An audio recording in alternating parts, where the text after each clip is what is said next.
Why do you need two chainsaws? Because. My name's Calvin, and here's a few unflattering selfies in front of trees that I need to cut down. Everybody has their favorite trees, right? This is the neighbor's tree that I pulled out of their driveway and pulled into the middle of the street, where it has stayed for the last 3 weeks. Why? Because I think I need a new chainsaw. You gotta have at least 50 cc's to rip cut wood. That's the general rule of thumb. But I'm not gonna go for just the basics. I want the biggest you can get. But I don't want just any chainsaw. Specifically, I want a Husqvarna 395XP. I put it on my Christmas list and Santa Claus didn't get it for me. G'day. It's so hot out here. Must be 99. Calvin would like you to know that no company paid him a dime to be in today's video. His work represents an honest review. So please like and subscribe, and we hope to see you soon on Dad's Workshop. G'day to you. I was surprised to find they stopped manufacturing the 395XP, despite the solid fan base, and with this publication calling it a legendary chainsaw. At 93 cc's and 7.1 horsepower, it's definitely not your granddaddy's chainsaw.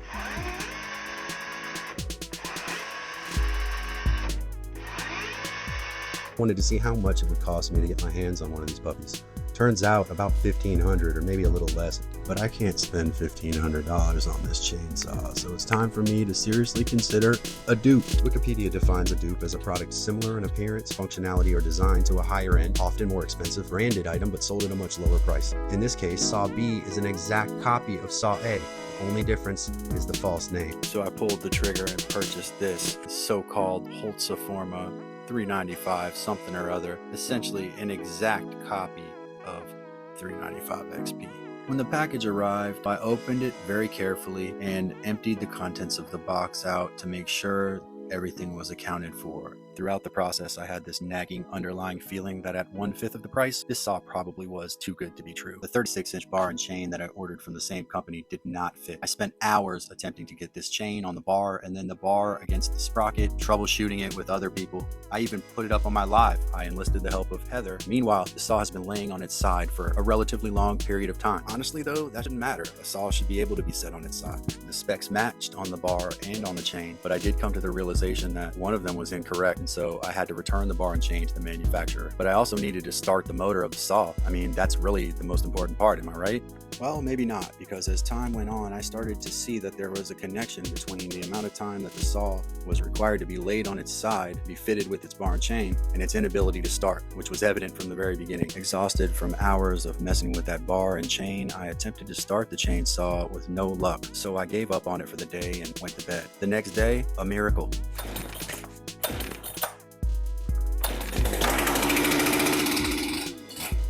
Can you blame me for wanting to listen to this thing purr? I was so happy. All I had to do was go to the store and get a 24-inch chain. So I'm here at the local, not so local supply store, and I want to get myself a 24-inch bar and chain. But I also want to see how much saw can you get for your money.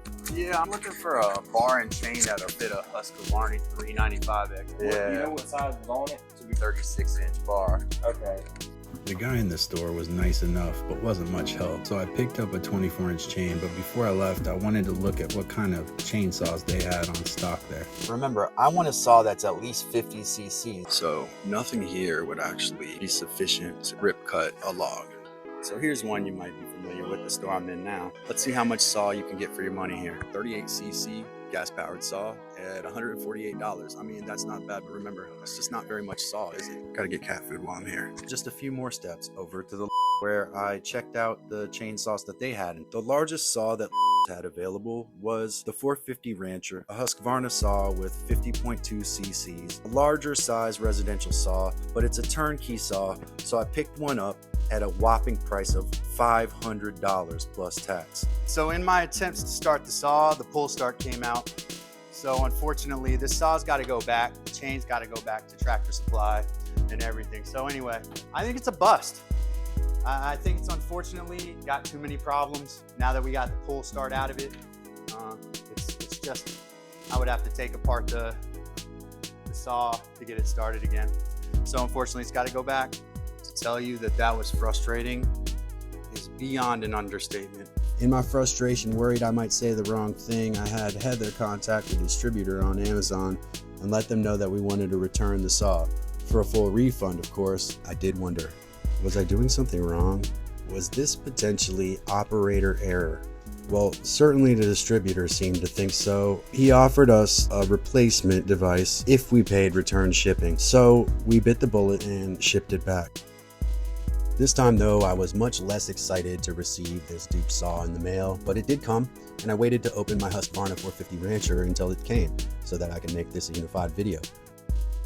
So now all there is to do what we came here for me to compare the most powerful saw that you can get online for the money and the most powerful saw you can buy at your local store for the money. So let's get to it.